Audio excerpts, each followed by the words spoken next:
היי כולם, שלום שלום, אני שבי מ-Simply Talk Hebrew, טוב לראות את כולם. היום אנחנו עושים משהו קצת שונה. היום אנחנו עושים הקדשה זה טריביוט, בסדר? הקדשה של הפרק הזה בווידאו לפילוסוף מאוד גדול שקוראים לו אבי שגיא, שהוא גם היה המורה שלי לקורס על הוסרל, קורס באוניברסיטה בבר אילן כשאני למדתי לדוקטורט, והוא נפטר, he passed away, ואני הייתי ממש בשוק. הוא היה צעיר, he was young, הוא היה צעיר, הוא רק היה בן 72 והיה לו התקף לב. מה זה התקף לב? heart attack, התקף לב. אז אני לא ידעתי בכלל, אבל אני פתחתי את עיתון הארץ, ופתאום אני ראיתי שהם מדברים על זה שהוא נפטר, והם עשו הקדשה מאוד יפה, ההקדשה הכי יפה שאפשר לעשות, כי הם דיברו על כל הרעיונות שלו והחיים שלו והמילים שלו. אז זה מה שאנחנו נעשה היום בפודקאסט. אנחנו נדבר קצת על החיים של אבי שגיא ועל כל הרעיונות שלו, המאמר, his article, המאמר האחרון שלו שהוא כתב בעיתון הארץ. הוא דיבר על הרעיון של ניצחון, victory, עכשיו שאנחנו במלחמה כל כך הרבה זמן, אז הוא דיבר על הרעיון של ניצחון, כשאנחנו מדברים על ניצחון, victory, אנחנו חייבים גם לדבר על מוסר, about ethics, חייבים, זה צריך לבוא ביחד, אי אפשר רק לדבר על ניצחון בלי לדבר על מוסר. זה היה הרעיון האחרון שלו והמאמר האחרון שלו. אז מי זה פרופסור אבי שגיא? הוא היה אדם דתי, religious, הוא היה אדם דתי, הוא היה ציוני דתי, והוא היה פלורליסטי וליברלי. ואין כל כך הרבה היום, זה לא כל כך פופולרי בציונות הדתית and the religious Zionism להיות פלורליסטי וליברלי, אז זה משהו כשהוא קצת שונה, a bit different ומיוחד, והוא מת, ובאמת הוא מת מהתקף לב.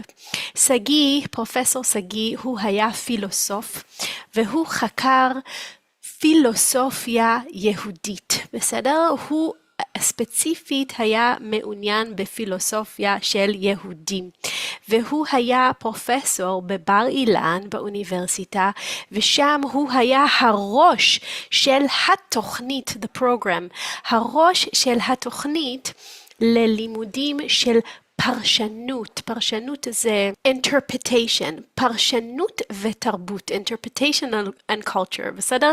אז הוא היה, והוא באמת היה אינטלקטואל מאוד אמיתי.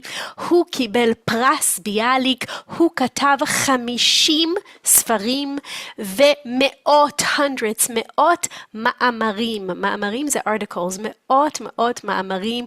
הוא כתב על פילוסופיה יהודית, על הלכה, הוא כתב על ספרות, מה זה ספרות?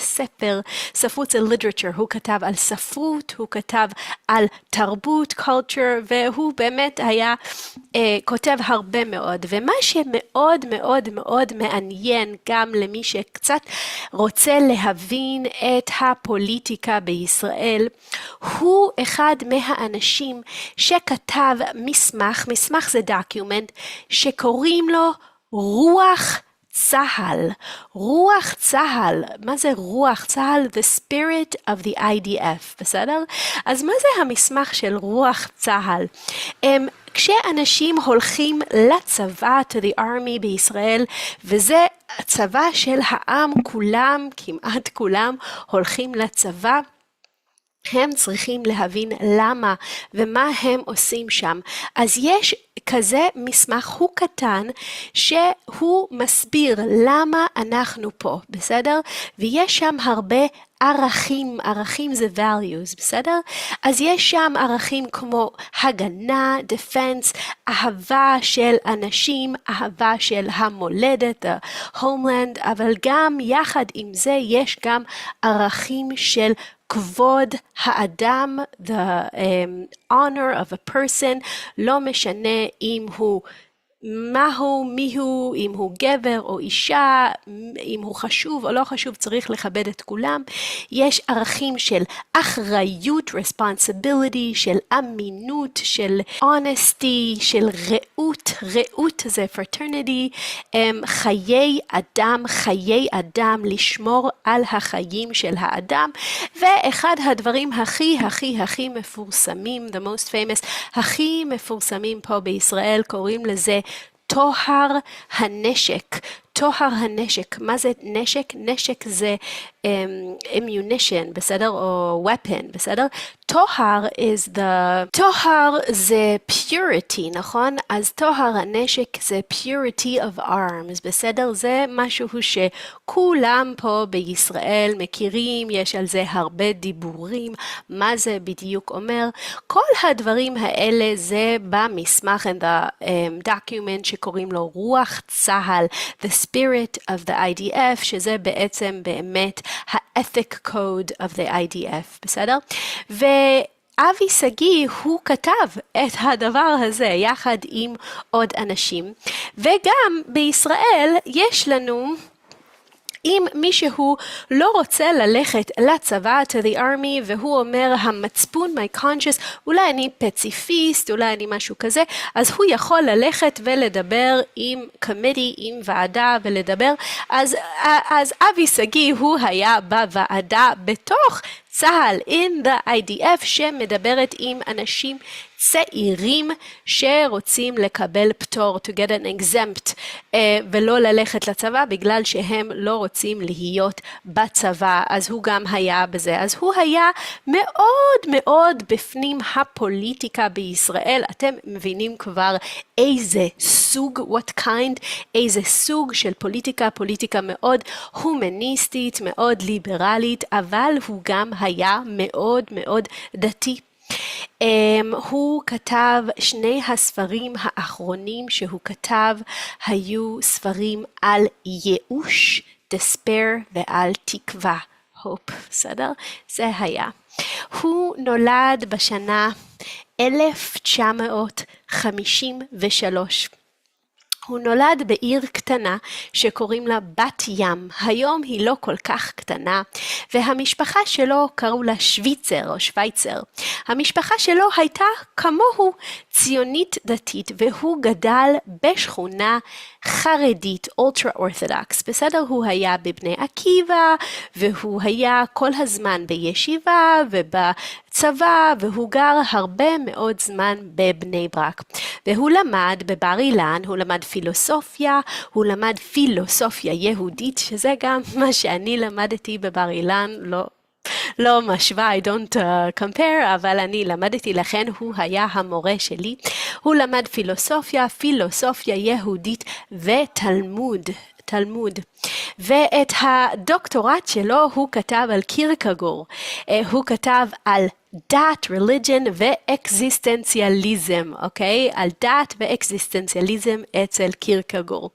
והוא באמת דיבר על הרבה דברים מאוד קשים, הוא דיבר על מלחמות, הוא דיבר על מה הסיבה לחיות, למה אנחנו חיים, מה המשמעות, the meaning, מה המשמעות של החיים, הוא דיבר על השואה, the holocaust, והוא אמר שלהיות אינטלקטואל זה לא מישהו שיושב בבית שלו ומספר סיפורים. הוא אמר זה לא אינטלקטואל.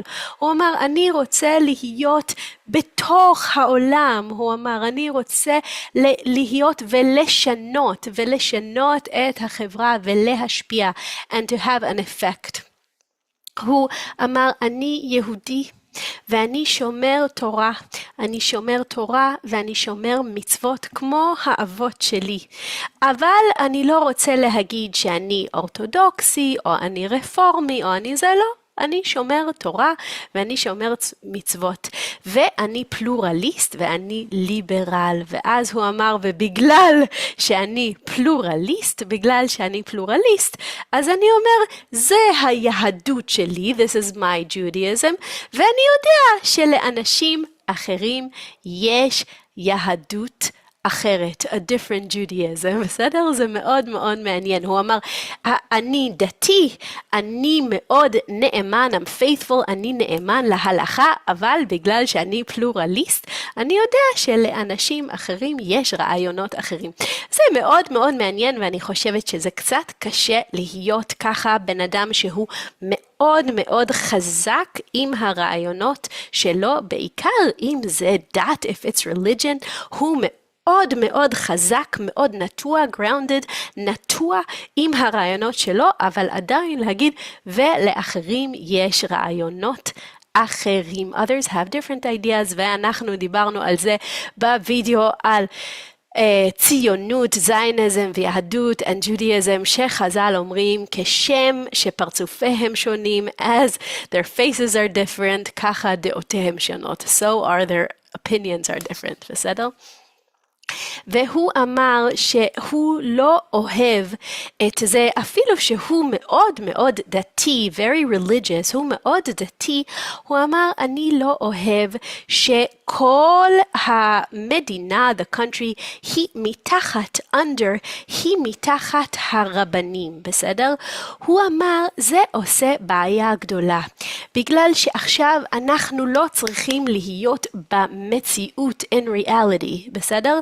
הוא אמר, עכשיו הרבנים הם יכולים לחשוב על כל מיני פנטזיות, כל מיני דברים שהם לא אמיתיים, ולעשות איזה יהודי, some kind of Jew, שהוא לא יהודי ממשי, not a real Jew, ואז לעשות כל מיני הלכה, the Jewish law, מאוד מאוד ספציפי ומנותק, disconnected, מנותק מהחיים של כל האנשים בישראל, שהרבה אנשים הם לא דתיים, are not religious. הוא אומר, ישראל יותר ויותר היא מדינה, is a country של עם אחד, של עם יהודי אחד, one kind of Jew, בסדר?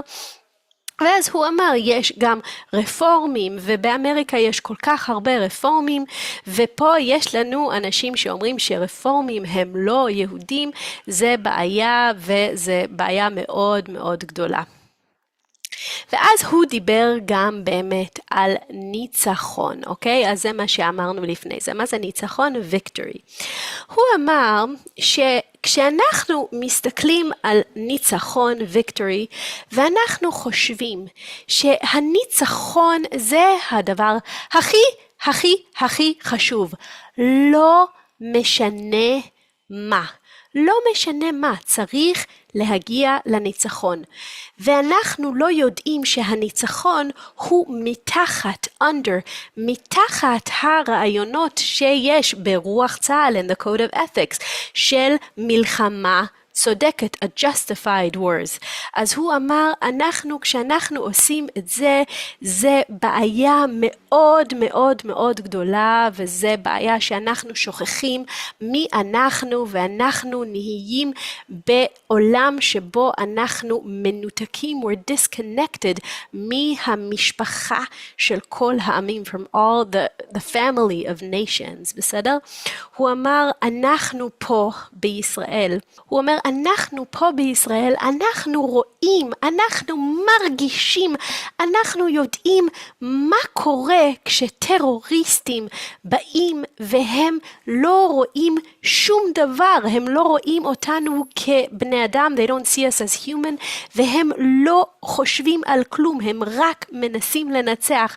הוא אומר, אנחנו יודעים איך זה נראה, how it looks, ולכן אנחנו צריכים יותר ויותר ויותר לדבר ולהיות, וכל הזמן לדבר על צדק וג'סטיס ועל טוב, ויותר ויותר. ואז הוא סיפר שהוא מדבר על זה הרבה מאוד, והוא כל הזמן דיבר על רעיונות כאלה, ודיבר על זה שאנחנו כל הזמן צריכים לבדוק, to check את עצמנו, ולראות שאנחנו נלחמים בצדק, ובגלל שהוא דיבר כל כך הרבה, הוא היה צריך לעזוב את הבית כנסת שלו. את הבית כנסת שלו, הוא אמר שהקהילה, his community, הקהילה שלו לא אהבה את מה שהוא אומר. הם אמרו הם לא רוצים שהוא יהיה שם, הם לא רוצים שהוא ייתן שם שיעור תורה.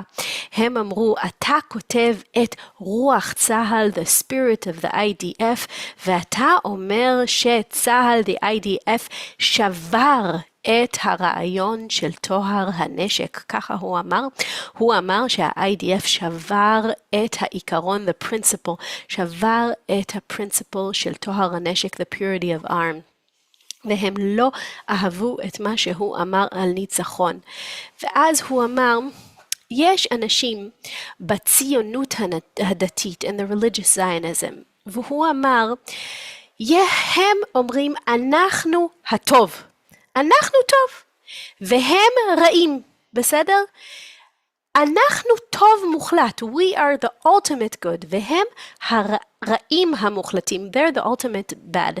והוא אמר, אם אתה אומר, אני הטוב המוחלט, I'm the ultimate good, זה מאוד מאוד מאוד מסוכן, it's very dangerous.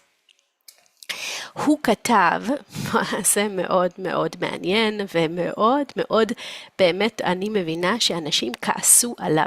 יש שיר, שיר מאוד מאוד מאוד מאוד יפה שכתבה זלדה המשוררת, זלדה the poet. אולי יום אחד אני אעשה וידאו על השיר הזה, כי הוא כל כך פופולרי בישראל, וזה ממש ממש ממש יפה. ולשיר הזה קוראים לכל איש יש שם. Every person has a name, בסדר? זה שיר באמת יפה, ואצלנו בישראל אנחנו אומרים את זה הרבה פעמים בזמנים של זיכרון, memory, הרבה פעמים בזמנים של זיכרון לשואה. זה קשור מאוד לשואה, שזה לא סתם מספרים, numbers, לכל איש יש שם, וזה שיר מאוד מאוד הומניסטי.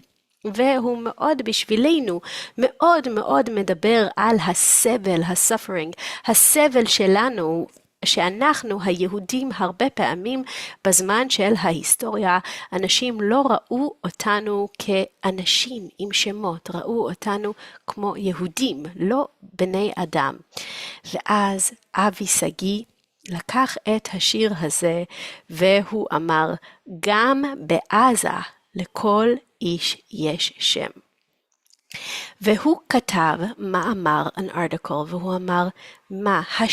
השם לא ברא את האנשים בעזה, הם לא נבראו בצלם אלוקים, they weren't created in God's image. השם אלוקים ברא את כל בני אדם, all the people of the earth בצלם. זה מה שכתוב אצלנו, זאת המסורת, this is our tradition, זאת המסורת של ההלכה, זה המסורת של התלמוד, זה המסורת שלנו, this is our tradition, זה לא חדש. ואני אומר את זה, ואני אומר שזה היהודים אומרים, זה המסורת שלנו, ואנשים מאוד מאוד מאוד מאוד כועסים עליי, ככה הוא אמר. והוא אמר שהאנשים בישראל בימין and the right wing מאוד כועסים עליו ולא אוהבים אותו, בגלל שהוא מכיר, he knows, הוא מכיר כל כך טוב את ההלכה, את התלמוד, את התורה, הוא מכיר הכל והוא יודע, ואי אפשר לבלף, לבלף זה to bluff, בסדר? הוא אומר, אי אפשר לבלף. ואז הוא אומר, המלחמה צריכה, בשביל לעשות מלחמה צודקת, a justified war, צריך שני קריטריונים. צריך צדק של מלחמה, the justification of the war, וצדק של הכוח, and justification of the power that we're pudding. ואז הוא אומר, באמת המלחמה בהתחלה, the war in the beginning, המלחמה הייתה מאוד צודקת, very justified, ובאמת היו צריכים להגן, to protect, להגן על ישראל. אבל לאט לאט, אפילו צהל, even the IDF, אפילו צהל אמר, אנחנו לא יודעים, אין לנו מטרות, we have no goals שמה. ואז המלחמה הפסיקה, והיא לא הייתה צודקת. היא הייתה מלחמה תיאורטית, טוב רוצה לנצח את הרע. ואז הוא אומר, זה כבר לא צודק. הוא אומר, אדם מוסרי יש לו דילמה, הוא צריך להגן, to protect, להגן על מדינת ישראל, אבל הוא צריך גם להגן על הערכים, to protect the values, להגן על הערכים של מדינת ישראל כמדינה דמוקרטית, מדינה מוסרית, והוא אומר, אנחנו לא יודעים, זה כל כך קשה, הוא אומר, לפי החוק בישראל, according to the law in Israel, וזה באמת מאוד מעניין, בישראל יש חוק, שאם המפקד, if your general, אומר לך משהו שהוא ממש לא חוקי, it's unlawful, אתה אסור לך לעשות את זה. נגיד המפקד, your general, אומר לך לעשות משהו, להרוג, to kill, להרוג כל מיני אנשים, אסור לחייל לעשות את זה. זה אנחנו למדנו מהנאצים, שהנאצים אמרו, מה? אני מילאתי פקודות, I just followed orders. אז בישראל יש לנו חוק מיוחד, a special law, שאומר לא, אתה צריך לחשוב. אתה לא יכול להגיד, אני מילאתי פקודות, I followed orders. לא, גם בזמן של מלחמה, וגם אם זה הממונה, the superior, אם אומרים לך לעשות משהו שהוא לא חוקי, unlawful, אסור לך לעשות, אסור. אז הוא אומר, אבל שהבעיה עכשיו, שהכל מאוד לא ברור, בסדר? הוא אמר, אם יש מטוס או יש דרון, כטב"ם, אתה צריך להאמין למי שנותן לך אינפורמציה, ואתה לא בדיוק יודע, חוקי, לא חוקי, אז הוא אמר, זה בעיה היום. את המאמר האחרון שלו, הוא פרסם, he published, יומיים לפני שהוא מת, אוקיי? זה באתר של מכון הרטמן. ואז הוא אמר ככה, וזה, אני מאוד אוהבת את המאמר הזה, כי הוא באמת מאוד לוינסי. אם אתם יודעים, אתם מכירים אותי, אתם יודעים שאני כתבתי את הדוקטורט שלי על הפילוסופיה של עמנואל לוינס, בסדר? והמאמר, this article הזה, הוא ממש הפילוסופיה של עמנואל לוינס. אז הוא אמר, שעכשיו בישראל יש לנו שיח פוליטי, a political discourse, שיח פוליטי שהופך את החיים המשותפים, the common life, את האנושיות המשותפת, the common humanity, הופך את זה ליותר ויותר קטן, ואנחנו צריכים להקשיב קול של אנשים. זה לא קול is a voice, בסדר? להקשיב, to listen to the voice of the people, להקשיב לקול האנושי, to the human voice. הקול הזה לא חזק, וזה לא צועק, it doesn't yell, זה קול בשקט. הטקסט הוא לא צועק, הוא לא אומר לך ככה, הוא הזמנה, it's an invitation. הזמנה להיפגש עם האדם. הוא אומר, בוא, תראה, והנה הוא מראה את הפנים של האחר. הוא אומר, אולי צריך להפסיק לחשוב כל הזמן על פוליטיקה, את כל הרעש של הפוליטיקה, ואת כל הרעש, all the noise, הרעש, ואם אנחנו יכולים להתרחק, to distance ourselves, להתרחק, אנחנו יכולים עוד פעם לשמוע את הקול, the sound האנושי, this human sound, הקול האנושי הדק, this thin human sound, שעדיין אפשר לשמוע אותו. כל הזמן, כל הזמן. והוא אומר, זה לא אומר שאנחנו כולם אותו דבר, לא. אנחנו כל אחד שונה, יש הבדלים, there are differences, ויש מרחב, a space, יש space אנושי, משותף, a common human space, וכל אחד יש לו מקום. ביחד אנחנו כואב לנו, ביחד יש לנו תקווה, וביחד יש לנו את השבריריות, the fragility, את השבריריות, זה כמעט אנומדביה, את השבריריות של הקיום, the fragility of our existence. יש את זה לכולם, אנחנו שותפים. We are all in this together, אנחנו שותפים. וכשאנחנו ביחד, אז אנחנו יכולים להבין שכל אחד שונה, everyone is different, ולא צריך לשנוא. We don't have to hate. אם אנחנו מבינים שכולם, כולם שבריריים, everyone is fragile, כולם עם תקוות, כולם אוהבים, כולם כואבים, we all suffer. הכבוד של האנושיות, the honor of humanity, זה לא שכולם אותו דבר, זה שאפשר להיות פלורליסטים, כל מיני סוגים, וזה לא מאיים, it doesn't threaten me.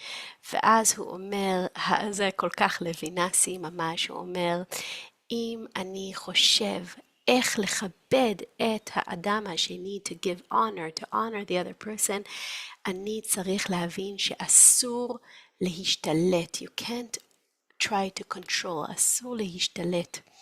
ואז אפשר לדבר, לעשות דיאלוג, ויש מקום לכאב, to the pain, מקום לסבל, suffering, מקום לתקווה, ומקום לאכזבה. וכשגם אם אנחנו לא מצליחים לפתור את solve, יש מקום. הוא אומר, אנחנו שחיים כאן בישראל, אנחנו בזמן מאוד מאוד קשה, וזה עכשיו זמן של מבחן. את זה הוא כתב ממש יומיים לפני שהוא נפטר. יומיים לפני שהוא נפטר, אוקיי? הוא מדבר על שבריריות, the fragility, שבריריות החיים. אנחנו חיים כאן בישראל ויש לנו מבחן, we have a test, מבחן, וזה החיים שלנו. השאלה הזאת מאוד מאוד גדולה. השאלה היא לא רק איך אנחנו מסתכלים על אנשים אחרים ומה אנחנו עושים. השאלה היא מי אנחנו? מי אנחנו? האם אנחנו נסגור את הלב שלנו ונעטוף את עצמנו? We should cloak ourselves בדם and blood ונקמה and revenge, ובסוף זה יפגע בנו, it will harm us, או שאנחנו נבחר באנושיות, גם כשזה ממש קשה וגם צריך אומץ זה courage, אנושיות זה humanity. הוא אומר, אם אנחנו, if we choose, אם אנחנו נבחר באנושיות, לאט לאט הכל יתחיל ככה ליפול, כל הגדרות, all these big walls, יתחילו לאט לאט לאבד את הכוח, to lose their power. אנחנו נראה את הפנים של האחר, of the other person, אנחנו נשמע את הקול, אנחנו נשמע את הקול של אחר, והבית של בני אדם, הבית של כולנו יהיה עוד פעם היסוד, the foundation, לחיים משותפים. תודה רבה לאבי שגיא, הוא היה רדיקלי ויש אנשים שמאוד קשה להם לשמוע את הדברים האלה, אבל אנחנו צריכים אנשים שיגידו לנו גם את הדברים האלו כדי לזכור תמיד לא צריך לפחד מביקורת, from criticism, לא צריך לפחד משאלות, אפילו אם אנחנו לא תמיד מסכימים, if we don't agree, צריך לשמוע, כי תמיד צריך רפלקסיה, והאנשים האלו הם קצת דוחפים, they push, הם דוחפים את השיח, the discourse, קצת יותר למקום יותר הומני, למקום יותר פלורליסטי, למקום יותר של חמלה, compassion, ושל הומניזם. אז תודה רבה, זה לזיכרון של המורה שלי, אבי שגיא, ושיהיה לנו באמת שהמורשת, his heritage, תישאר איתנו ונזכור לשאול את השאלות האלו. רק ברכות כולם.